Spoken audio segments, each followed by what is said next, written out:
ये फोटो याद है आपको? इस फोटो में पीएम मोदी ने इसरो चीफ के सिवन को हग किया था 2019 में, और ये तब किया था जब लैंडिंग के समय चंद्रयान का कांटेक्ट लॉस्ट हो गया था, वो क्रैश लैंडिंग किया था। इस दिन पूरे देश को बहुत ज्यादा दुख हुआ था। उस टाइम जो यान गया था, उस चंद्रयान में एक लैंडर था जो कि क्रैश लैंड किया था, और एक ऑर्बिटर था, और वो जो ऑर्बिटर था वो आज भी चांद का चक्कर लगा रहा है। तो इसरो ने अब ये अनाउंस किया है कि उसी ऑर्बिटर का कनेक्शन अब चंद्रयान 3 से स्टैब्लिश हो गया है, यानी वो आपस में टेक्निकली कनेक्टेड हो गए हैं। और इस कनेक्शन के बारे में एक बात जानने की है कि ये कनेक्शन 2 वे हुआ है, यानी ऐसा नहीं है कि ऑर्बिटर ने चंद्रयान 3 को हाय बोला है या फिर चंद्रयान 3 ने ऑर्बिटर को हाय बोला है। असल में दोनों ने एक दूसरे को हाय बोला है, यानी दोनों 2 वे कम्युनिकेशन हुआ है। इसरो ने ट्वीट किया वेलकम बडी के साथ, वेलकम दोस्त, ये कहा पुराने ऑर्बिटर ने। ये जो पुराना ऑर्बिटर है ये लास्ट इतने सालों से इसरो के हेडक्वार्टर से कनेक्टेड है, और इसी का फायदा असल में इसरो उठा रहा है। ये ऐसी बात हो गया कि हम किसी नए शहर में गए और वहाँ पर हमारे परिवार का या फिर जान पहचान का पहले से ही रहता है, तो ऐसे में चीजें इजी हो जाती है, और यही कारण है कि इन दोनों को कनेक्टेड कराया गया। यानी अब पुराना ऑर्बिटर जो है वो भी कनेक्टेड रहेगा और चंद्रयान तो है ही, तो ये पूरा एक प्रॉपर सिस्टम बन जाएगा जिससे कोई भी कम्युनिकेशन में डिले नहीं होगा, या फिर कोई भी इमरजेंसी होती है या फिर कुछ भी इंफॉर्मेशन होती है तो उसके लिए हमारे ऑब्जेक्ट्स पहले से ही मौजूद हैं। आप अगर धरती पे किसी भी स्पेस स्टेशन का बेस देखोगे तो आपको बहुत सारे बड़े बड़े एंटीनास दिखेंगे, तो एक्चुअली में इन्हीं एंटीनास के जरिए ये कम्युनिकेशन होता है स्पेस में। पिछली बार जब ये मिशन किया गया था तो हमारा कोई जान पहचान का व्यक्ति यानी कोई ऑर्बिटर या ऐसा कुछ सो टू स्पीक वहां पर नहीं था, और यही कारण था कि हमारे पास कुछ एडिशनल टेक्निकल सपोर्ट्स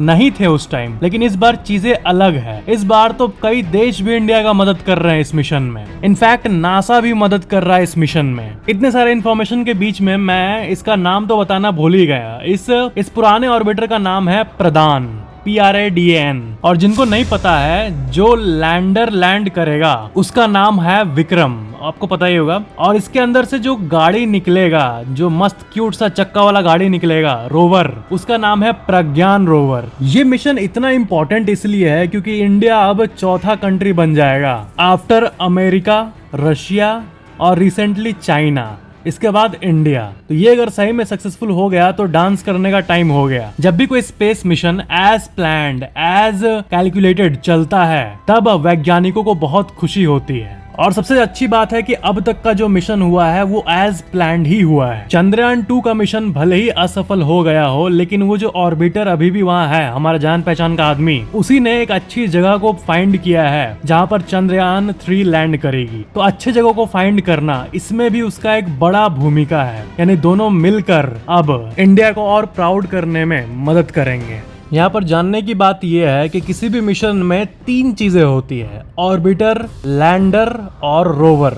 ऑर्बिटर जो है वो ऊपर रहता है चांद के ऊपर, और वो नीचे धरती पर हेडक्वार्टर में मौजूद इंफॉर्मेशन को कम्युनिकेट करने में मदद करता है। और दूसरा है लैंडर, यानी वो पार्ट जो कि लैंड करने में मदद करता है। किसको लैंड करने में मदद करता है? रोवर को। फाइनल जो है ये सब इतना कुछ इसलिए हो रहा है, ये मिशन आखिर इसलिए किया जा रहा है ताकि ये जो रोवर है, बस एक छोटा सा रोवर उतर जाए चांद पर, और उतर के वो सूरज के शक्ति को लेके, सूरज के एनर्जी को लेकर वो अपने आप को सेल्फ पावर करे और वहां पे चल पाए। कैसे चल पाए? धरती के कमांड से चल पाए। धरती से रियल टाइम में कमांड को सेंड किया जाएगा, रोवर उसको एक्सेप्ट करेगा और एग्जीक्यूट करेगा, और ऐसे हमारा एक ऐसा टूल चांद पर होगा जिसको कि हम रिमोटली कंट्रोल कर पाएंगे। तो यही गोल है इस मिशन का, और इसी के लिए साइंटिस्ट्स इतना मेहनत कर रहे हैं। जब लैंडिंग होती है और वो क्रैश लैंडिंग होती है,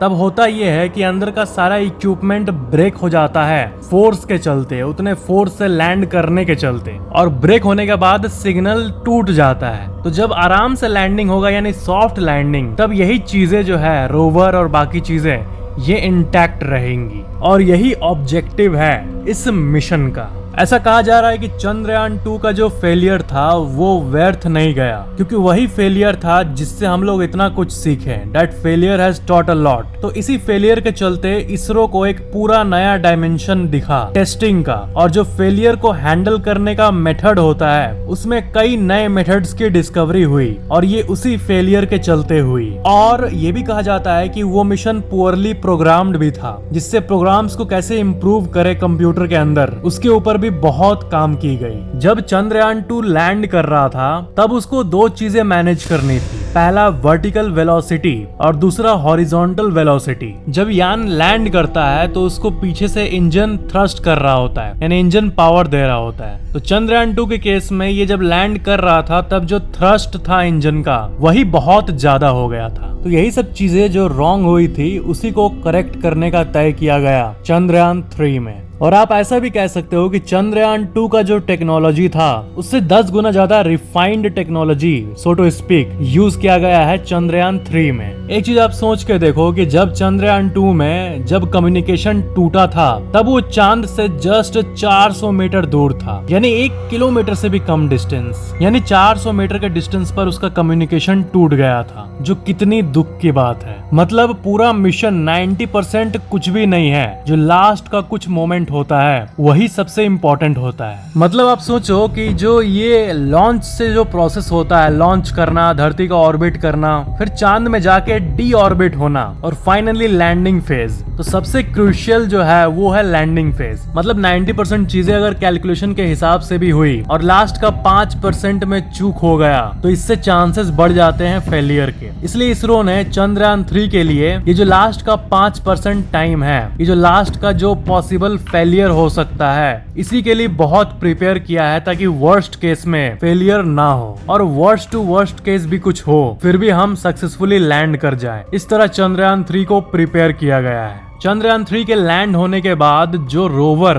वहां पर सर्च करेगा वो सबसे इम्पोर्टेंट पार्ट होगा, और फ्रैंकली कहूं तो सबसे मजेदार पार्ट होगा, क्योंकि जो रोवर है वो चांद के साउथ पोल पे इंस्पेक्शन करेगा और वहां पर क्या क्या एलिमेंट्स एबंडेंस में अवेलेबल है, यानी बहुत मात्रा में, इसी चीज का वहां पर जांच होगा। और जो भी वहां पर मिलेगा, जिस चीज का भी डेटा मिलेगा, वो वैज्ञानिकों को धरती पे आएगी, और उसी डेटा का इस्तेमाल करके हम इकोनॉमी के लिए फ्यूचर प्लान कर पाएंगे। अगर हम कुछ मिनरल्स एक्सेस कर पाएंगे तो सारे देश मिलकर हो सकता है मिनरल एक्सट्रैक्शन प्रोजेक्ट भी निकाले, यानी एक ऐसा प्रोजेक्ट जिसमें चांद के सतह पर जितने भी मिनरल्स हैं जिसका इस्तेमाल हमारे इकोनॉमी को बूस्ट करने के लिए हो सकता है, यानी प्रोडक्ट्स को बनाने में हो सकता है, जैसे कि बहुत सारे एलिमेंट्स जो कि मोबाइल और इलेक्ट्रॉनिक डिवाइसेस में यूज होते हैं, इनको एक्सट्रैक्ट करने का मिशन भी हो सकता है। और अगर ऐसा कोई मिशन हुआ तो ऑफ कोर्स वो एक देश नहीं करेगा अपने रिस्क पे, इसके लिए धरती के सारे देशों को यूनाइट होकर, साथ होकर ऐसा कुछ मिशन करना होगा, और जो भी एलिमेंट्स मिले उन्हें अपने डिसाइडेड शेयर के हिसाब से बांटना होगा। अब टेक्नोलॉजी का जो हद है वो यही है कि अभी तक हम लोगों ने जो देखा टेक्नोलॉजी,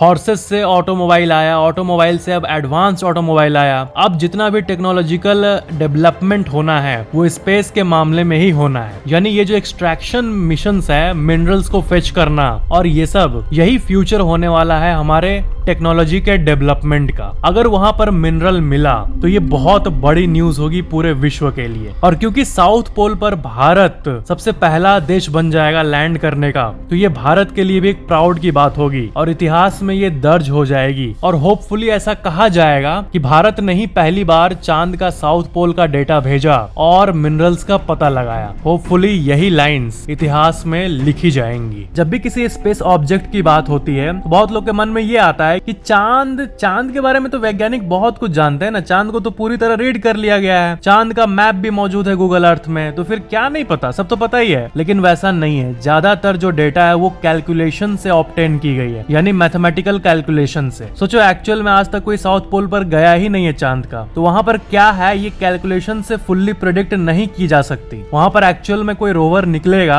कोई उतरेगा, तभी वहां का डेटा हमें मिल पाएगा, और इसी कमी को भारत ने पूरा किया। और चंद्रयान 3 जब लॉन्च होने वाला था, यानी इसकी जब प्रिपरेशन चल रही थी, तब इसीलिए वैज्ञानिकों ने मैंने साउथ पोल को चूज किया क्योंकि वो एक अनएक्सप्लोर्ड और नॉवल एरिया था चांद का, और वहां पर जो हमें डेटा मिलेगा वो बहुत ज्यादा वैल्यूएबल होगा। और बाकी जो चांद के एरिया है जैसे इक्वेटर वगैरह, वहां पर तो बहुत सारे मिशन हो चुके हैं, वहां का एडिक्वेट डेटा है हमारे पास, लेकिन साउथ पोल और नॉर्थ पोल का डेटा नहीं है। और नॉर्थ पोल और साउथ पोल में साउथ पोल को ही इसलिए चूज किया गया क्योंकि जो कैलकुलेशन की मैंने बात की, मैथमेटिकल कैलकुलेशन से ये पता चला है कि वहां पर मिनरल डिपॉजिट्स हो सकते हैं और ज्यादा हो सकते हैं as compared to the North Pole. और यही वो कारण है जिसके चलते कॉन्शियसली वैज्ञानिकों ने साउथ पोल को चुना। तो ये था ये टॉपिक। सब्सक्राइब करके बेल आइकन जरूर ऑन कर लेना।